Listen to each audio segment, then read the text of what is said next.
Hey, what's up, witches? It's me, Luna, here to unbox and do a test drive of a deck that has been sitting on my unboxing pile for a while.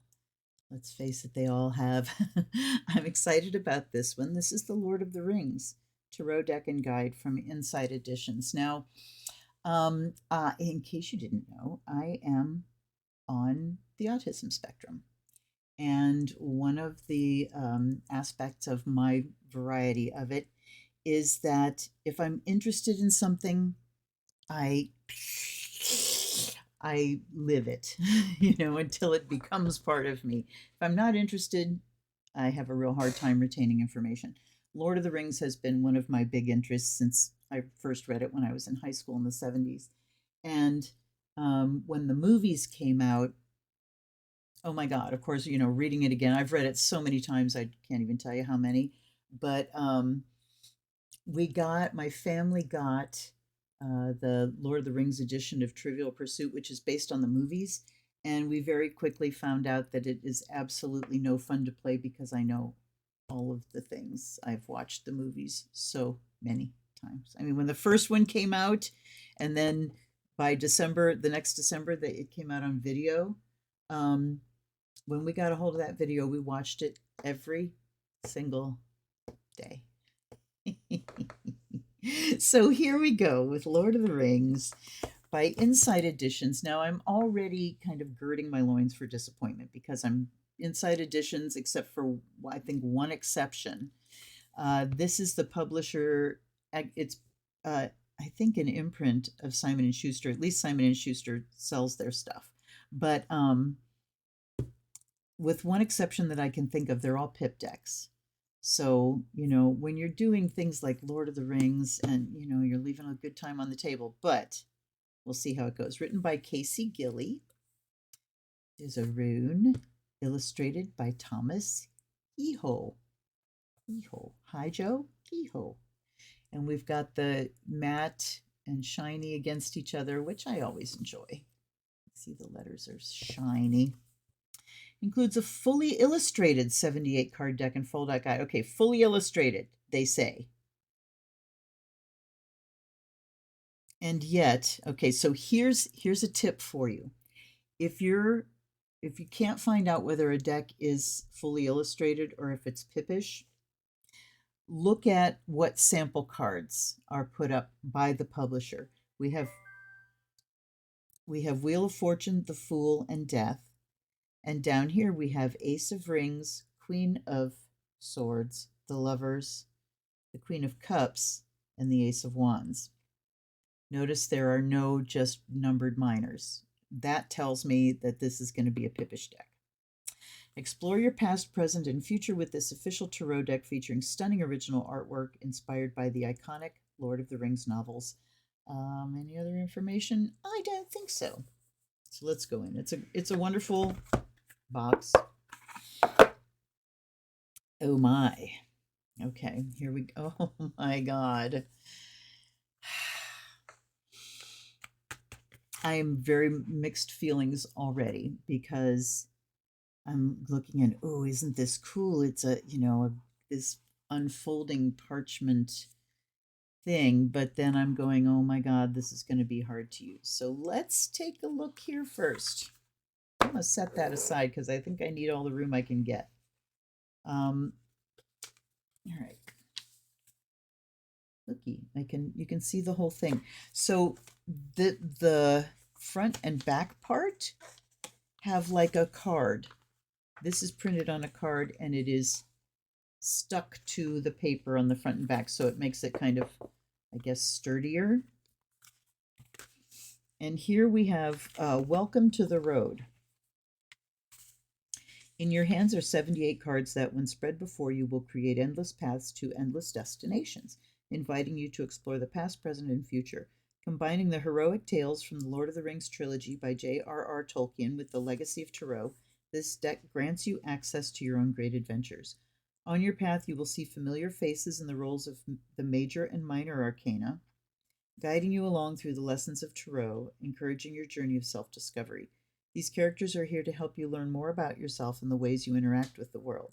They can challenge your assumptions, spark inspiration, and prompt you to examine your intentions through reading for yourself and others.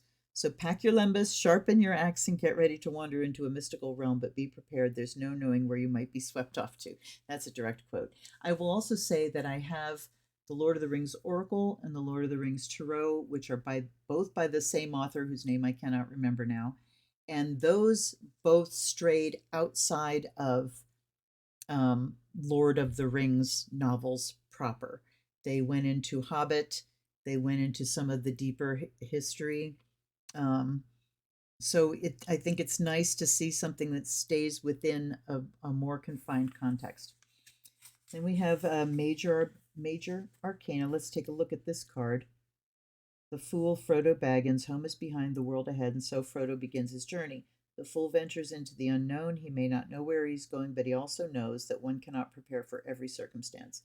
Sometimes you just have to go as the path leads you. So we've got a little thing that refers to the book, and we also have a character name with the major arcana name, and then we have upright meanings and we have reversed meanings. Okay, now, okay, so if we just turn it over, everything's upside down, so that's not the way to go. All right, let's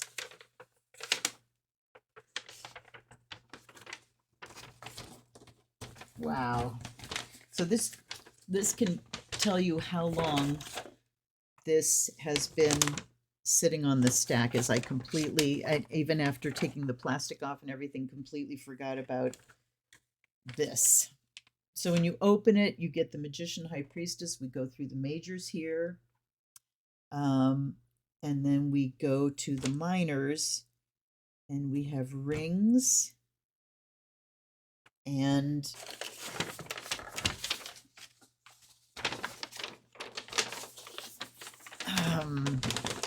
swords, cups, and wands. So everything is the same except pentacles, which is rings. And then at the bottom here, we have caring for your tarot deck, the readings. There's a trilogy. There's second breakfast.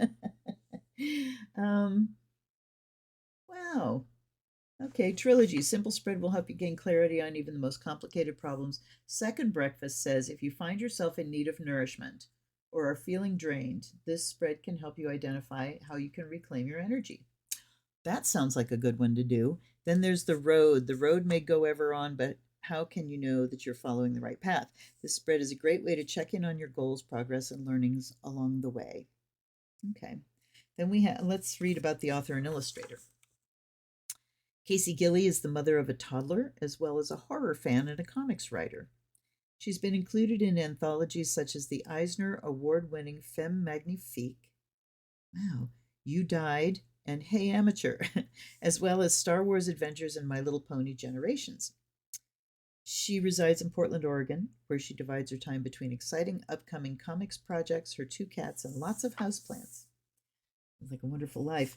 About the illustrator, Tomás Hijo was born in Spain. He is an illustrator and professor of illustration at the University of Salamanca in Spain. Wow.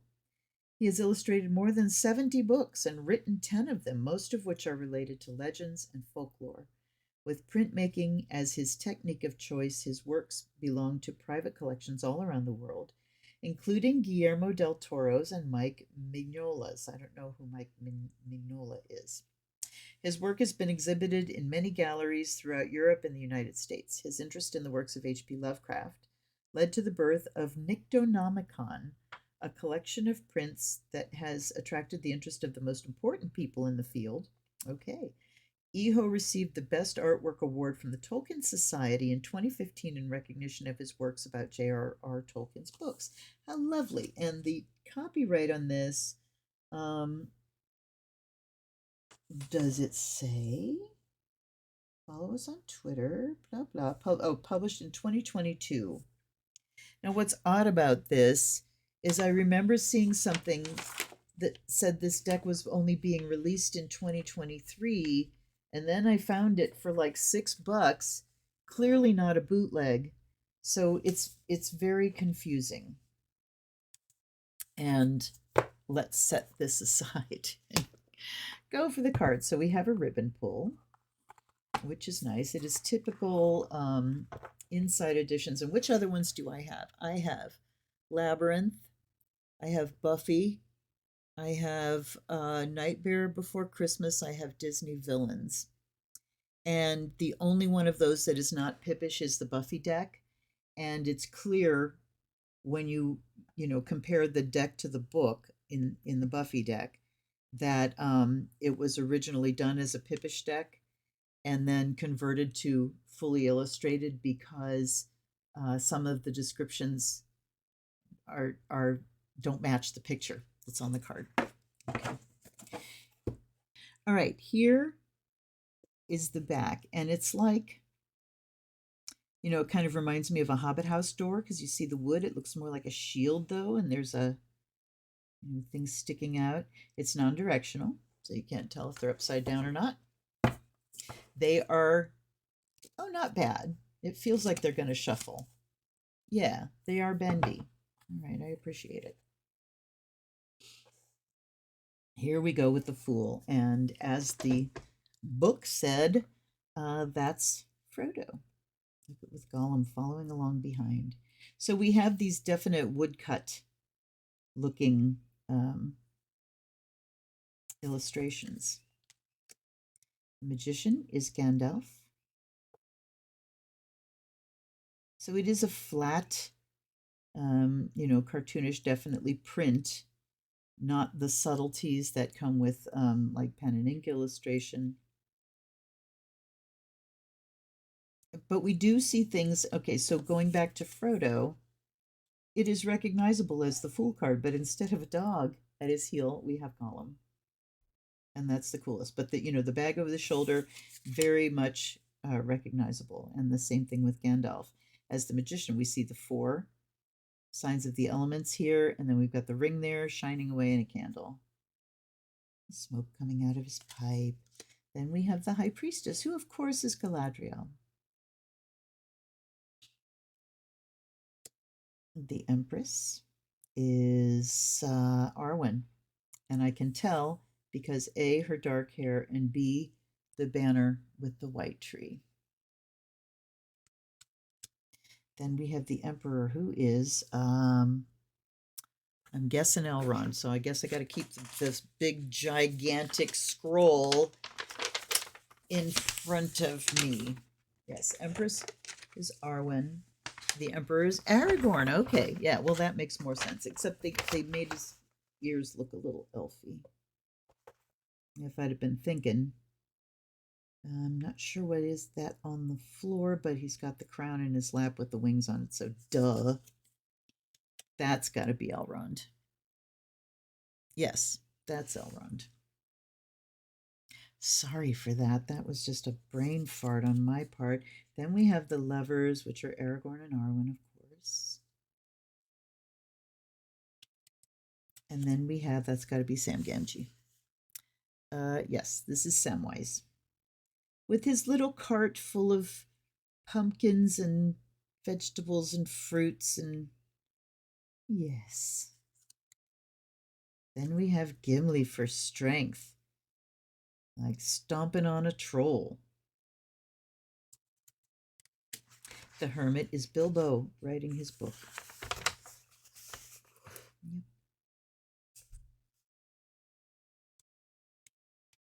The Wheel of Fortune is the Shire. Yep.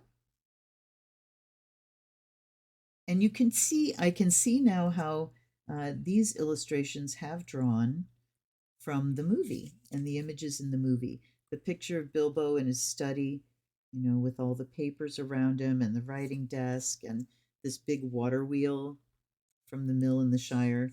I definitely see images from the movie echoed here. Here is Justice. Legolas? Let's see. Yes. Justice at the tip of an arrow. And then we have, oh, look. Gollum is the hanged man, but what we see is his reflection. So when he is, talking to himself, we see the shadow self there. I really like that. Sorry. It never fails. I sit down to shoot a video and either my phone rings or messages start going off. All right, here's Death. Death is Mount Doom. You could kind of mistake that as the tower, but I'm sure we're going to get Barad-dûr for the tower. We have Temperance is Celeborn, yes. And the Devil, oh, is the Witch King of Angmar. How interesting that they did not choose Sauron as the devil. I mean, is Sauron going to show up here?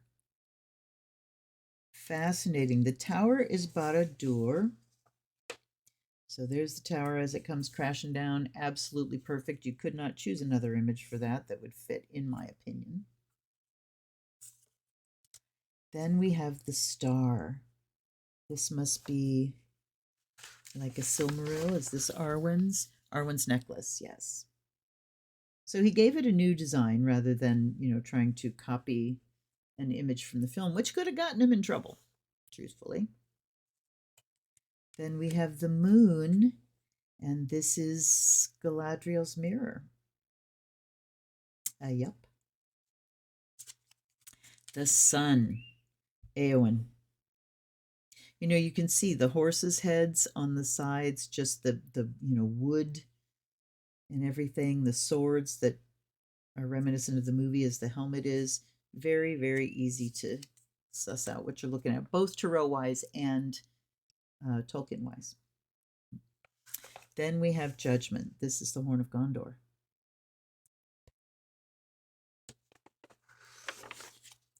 And the world is the Fellowship. See how nice that is? So we've got the 4 hobbits, and Gimli and Boromir and Aragorn and Legolas and Gandalf. How nice. Okay, now we are into the rings, the Ace of Rings. Here we go. Dun, dun, dun. My money is on Pippish.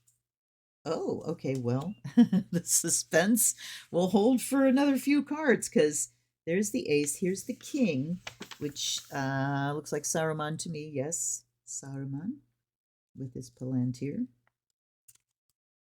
Then we have Rosie Cotton is my guess. Rosie Gamgee, of course, Rosie Gamgee. Her maiden name was Cotton. Then we have the Knight of Rings.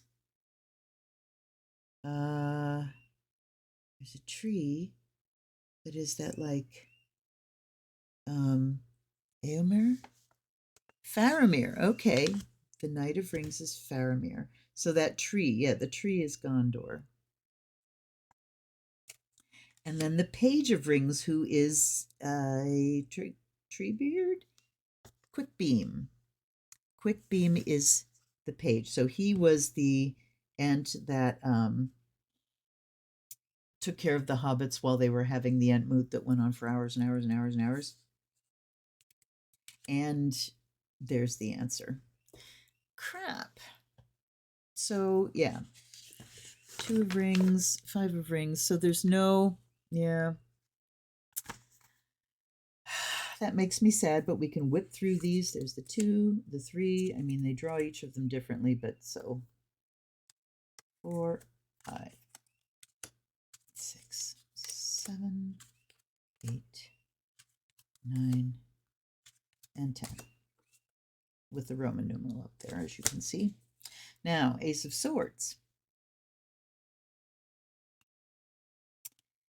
It kind of almost looks like Glamdring. Or is it Narcy? Let's see if they tell us as I wrestle with this thing here. Ace of Swords.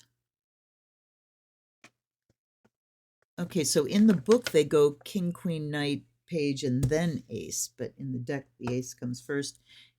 Ace of Swords.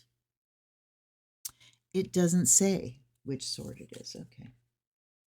That's all right. They do kind of stick together because they're matte. King of Swords is, that's got to be Éomer. No, it's Glorfindel. Wow, the mightiest of the elves. Oh. And then we have Eowyn again. All right, I'm confused. So Eowyn was also what?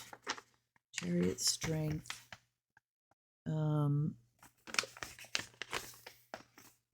Yeah, she's also the sun card.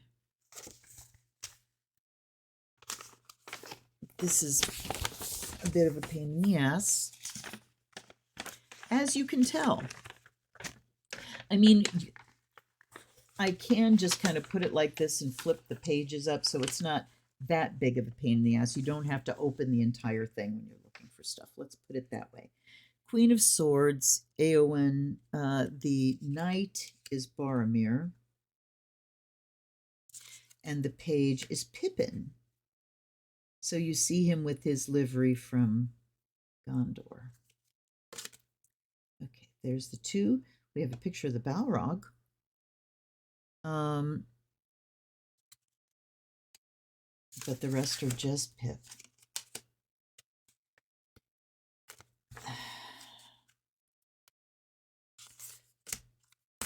Seven, and then we get Shelob on the 8. How weird. How odd that we would just sort of throw in some random things with Pip cards. I'm confused. I'm confused. And now we're into the cups. We have the ace, which clearly is Treebeard. And, you know, there's the cup, so the reference to the Ent drafts. And the eyes. You know, they talk about Treebeard's eyes being like deep wells of memory. So that makes it very recognizable. The king is Gandalf the White. Okay. So we do differentiate there. The queen's got to be Galadriel again. Yep. The knight is Aragorn again. And the page, oh, goodness. Who on earth is this critter? Bandobras Took. Wow. So there's a little bit of a deep dive. I mean, we're showing Aragorn twice now. And I guess the knight is him before being crowned. It looks like he's riding the Rohan, the horse from Rohan. But then we go like way into, they just mentioned him in the beginning and how, you know, he was like the oldest of the hobbits or something. But look, there's Gollum there again. Interesting. All right, let's get ready to whip through these. They really are hard to get apart sometimes. They just don't want to slide. 2, 3, 4. And we don't even have like completely new things. All right. 5, 6.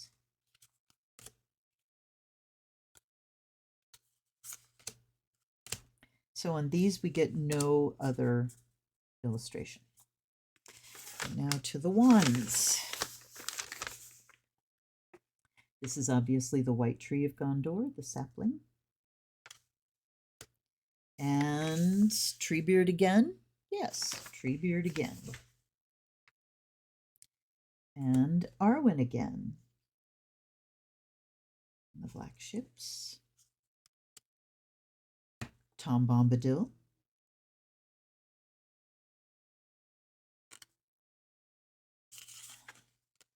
And that's Merry, because he's in the livery of Rohan.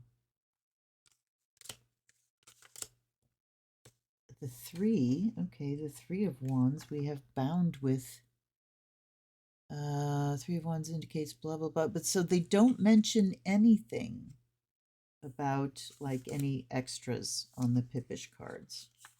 So again, I have to say, why? If you're going to go out of your way to put them there, tell us why.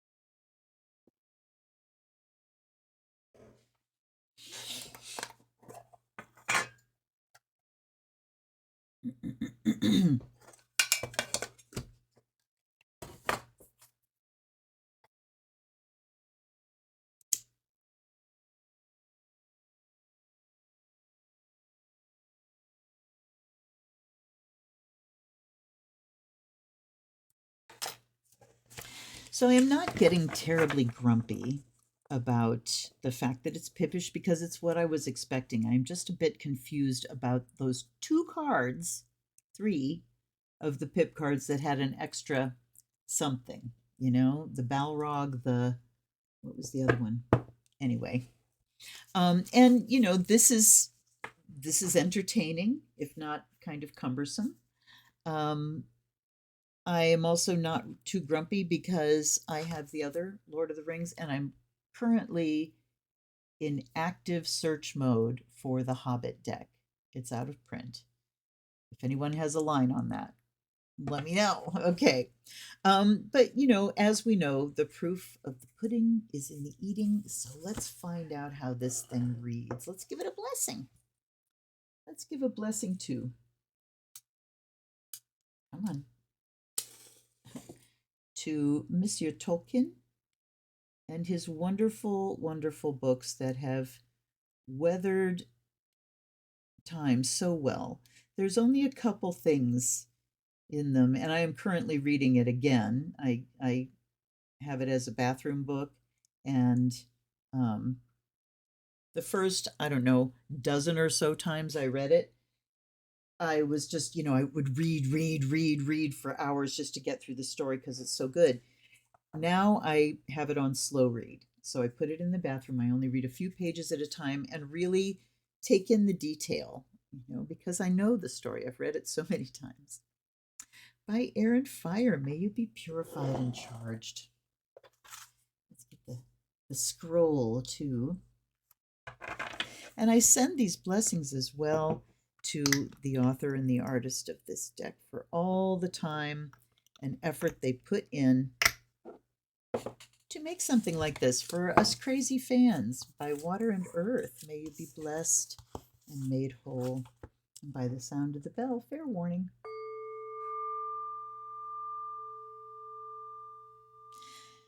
May all negativity be dispelled and the spirit awaken. Guides and guardians, allies and ancestors. Welcome, team. Thank you for being here with me. Help me to put out a really good reading with this deck that will do justice to the efforts made by the author and the artist. Let's give her a shuffle. I am offering fresh water and offering the fire of Azrael. Oh, there it is.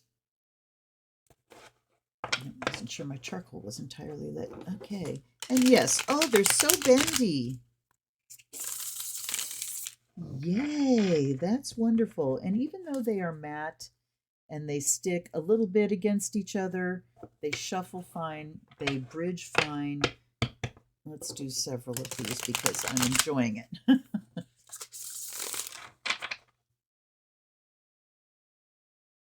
So yeah, I mean, I love anything that is Lord of the Rings, and generally, I had said before this that I was not going to get any more Inside Editions decks because they're pippish and because they're just, a fandom money grab, blah, blah, blah. But I also just saw that there's a Princess Bride one coming out in 2025. And I found this out by actually going to Simon & Schuster's website. And when you look at, if you just like search tarot, it seems that it shows the pre-order stuff and the stuff that's up and coming before it shows you the ones that are actually available now.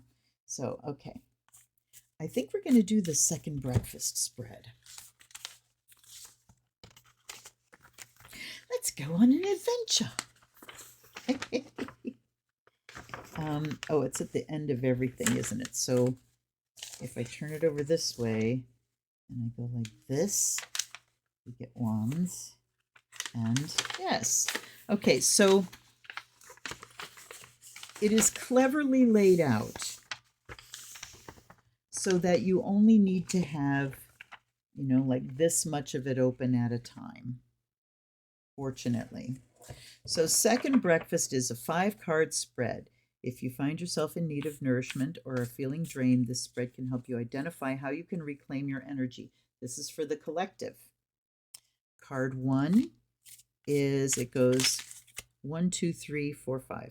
So card 1 represents what is blocking your energy or distracting you. Card 2, how you can overcome it. Card 3, where you should be focusing your energy. 4, how you can recharge your body. 5, how you can recharge your mind. Okay. All right, now we get to the pain in the ass part. Because to have it open for reference and still have room for things is, wait, oh, come on. Oh, okay, there. All right, let's give it a couple more. They don't slide against each other, so they're kind of chunky when you cut shuffle. All right, let's give it a... Okay. First card represents what is blocking your energy or distracting you, and we get Shelob. Oh my God. 8 of Swords is who she is. How we can overcome it. 3 of Swords. Fascinating. Is she swords or what? She has to be swords. 3, where we should be focusing our energy, and that's the 10 of Cups. Okay, you guys, this is already reading like magic. 4, how we can recharge our bodies. The 10 of Rings. And how we can recharge our mind. And we get Eowyn, Queen of Swords. Fascinating. I will go on after this so that we can get a major. But we have minors and courts, swords, cups, rings. Let's go. All right, so I'm going to have to keep referring back here, so this could be entertaining. What is blocking our energy or distracting us is...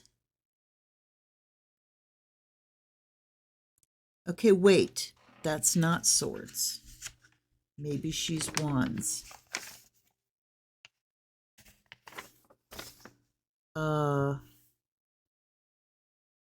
8 of Wands.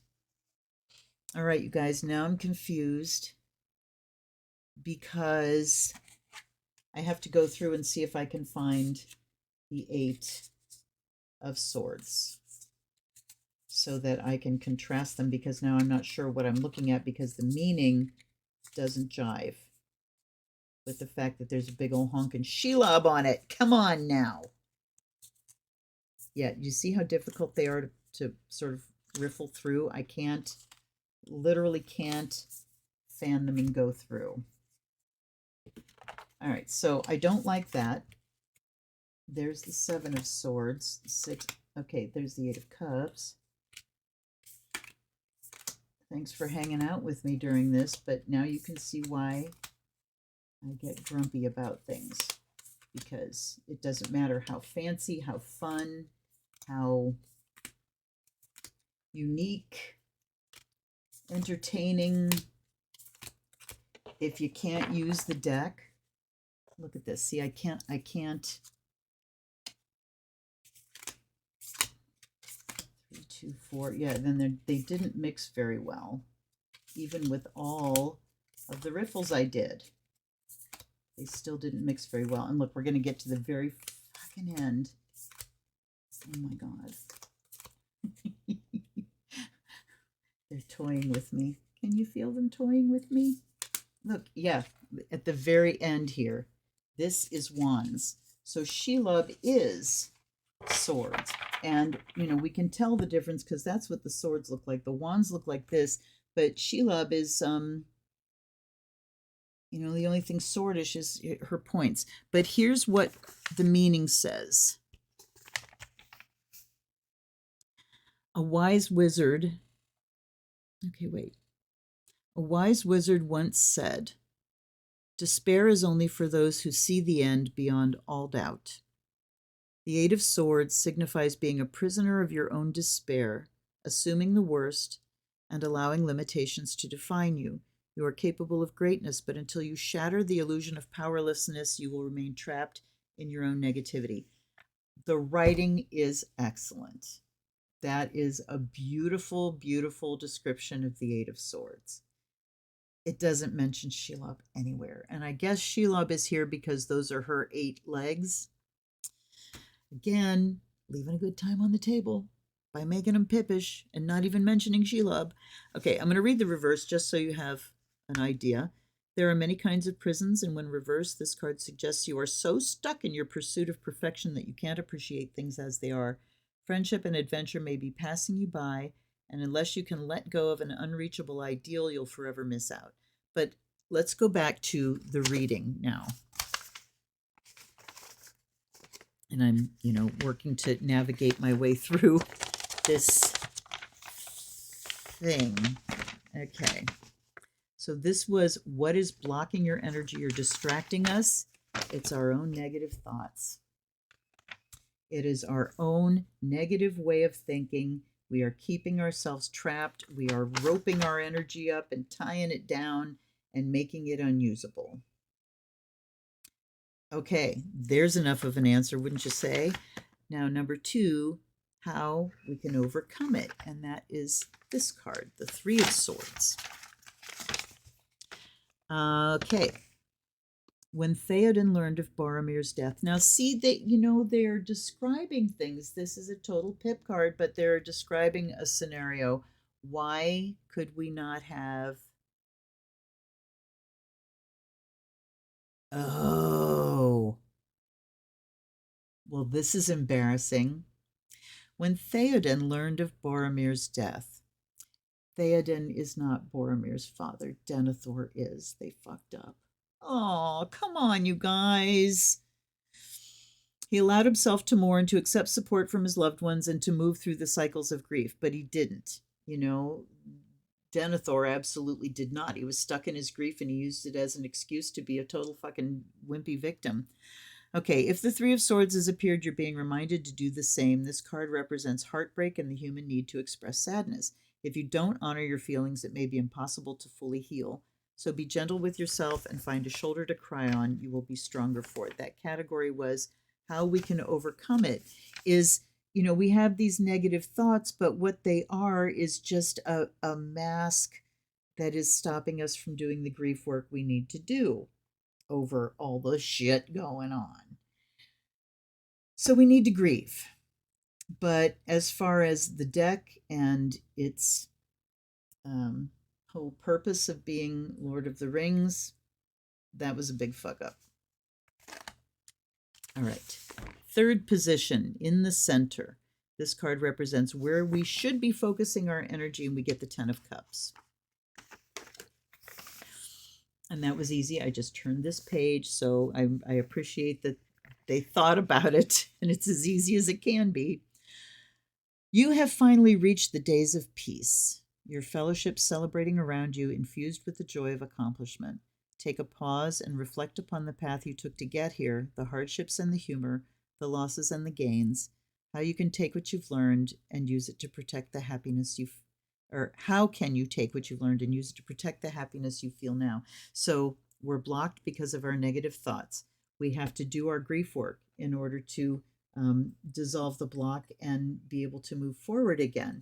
We should be focusing our energy on all of the joys that life still holds for us, even in the midst of all of this. So family, friends, like that there.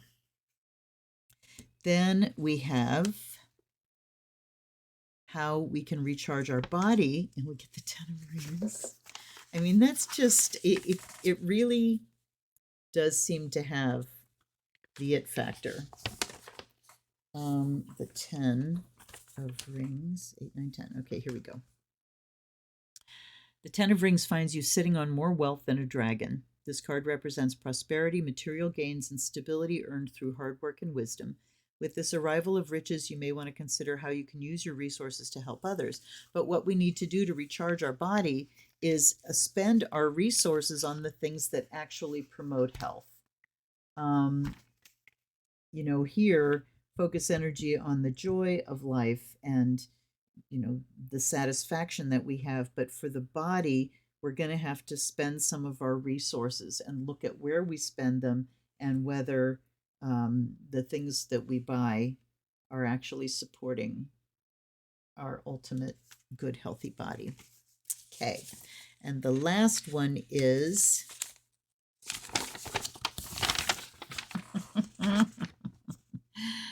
how we can recharge our mind. Okay, and that's the Queen of Swords. So we go to here, I think. No, here. Yes.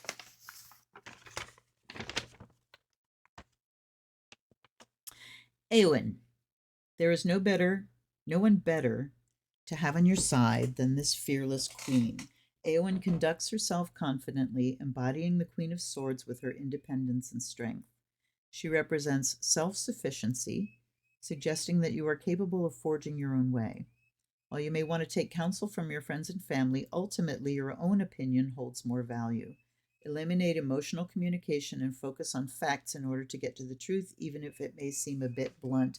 So how we recharge our mind is by stepping aside from the emotional.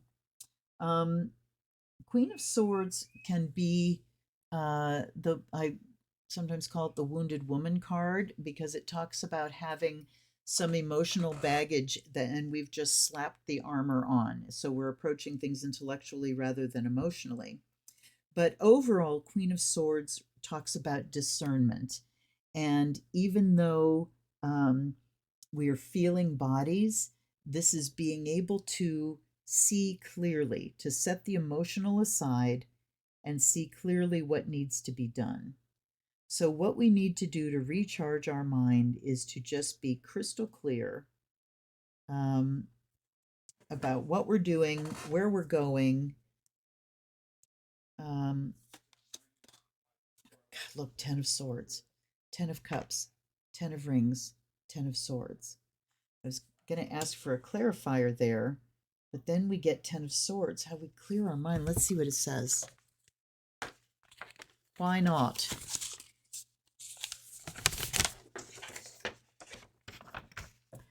Oft, this is a quote, oft hope is born when all is forlorn. And frankly, very few cards are as forlorn as the 10 of Swords. This card signifies a loss or a devastating ending you didn't expect, and you must give yourself time to grieve. But in your grief, take comfort in knowing that this was the worst of it.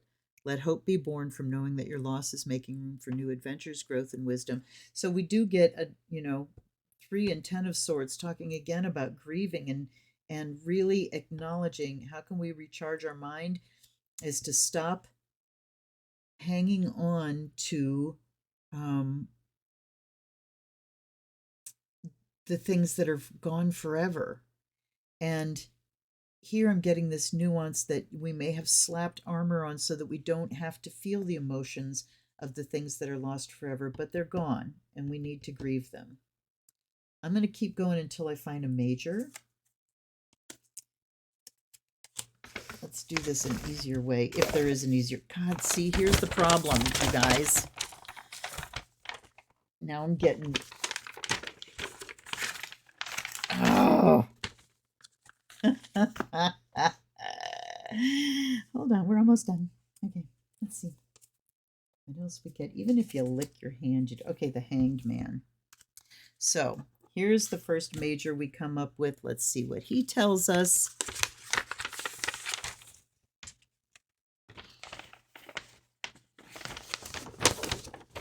Okay, you guys, this is a pain in the ass. Cute, clever, pain in the ass. All right. Bound to the will of the One Ring, Gollum's life is sacrificed so the ring may be destroyed. He represents the Hanged Man, as he understands what it is to have a shift in perspective so powerful that it alters the course of an entire existence. Wow. Upright, this card signifies that you are in a situation where you feel unhappy, dissatisfied, or like you can't make a decision. Stop pressuring yourself to control the outcome and instead try looking at things from a different angle, though maybe not over lava. Think of Gollum as a warning to examine your negative patterns, lest you be cursed with repeating them eternally. Wow. Reversed, sometimes making a significant decision can cause paralysis and lead to inaction. That's excellent for a reversed Hanged Man. From there, negativity can fester, my precious, and turn you into a nasty version of yourself. While you may feel currently comfortable in your limbo, you're being urged to make a choice. You will never know what's possible until you try.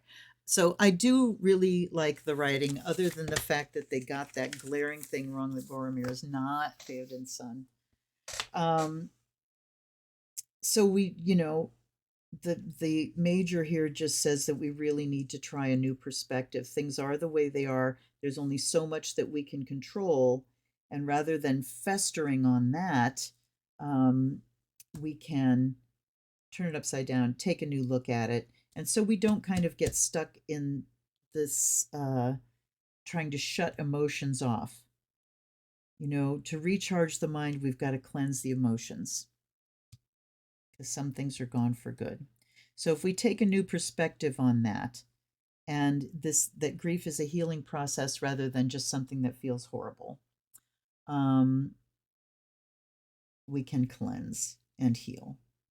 So it absolutely gives a reading, and a very pertinent reading, but the book is a pain in the ass to deal with, and it would have been so much better if we had images for all the cards. There's just so much to draw on, so much to draw on. And if you're only going to draw on part of it, please make sure that what you write about is accurate. Okay? This will go on the Inside Edition stack, which I don't ever reach for, but like I said, this absolutely gave a reading that made sense for all of us, and it joins the collection. That's about all I can say. It's amusing and a fun little thing to have if you're a Lord of the Rings collector. And that's all I'm going to say. Thanks to the author and the artist, and thanks to you for hanging out for this time. Let me know what you think. Are you a Lord of the Rings nerd like me? If you are, let's have a conversation. I'll see you next time, you guys. Till then, namaste.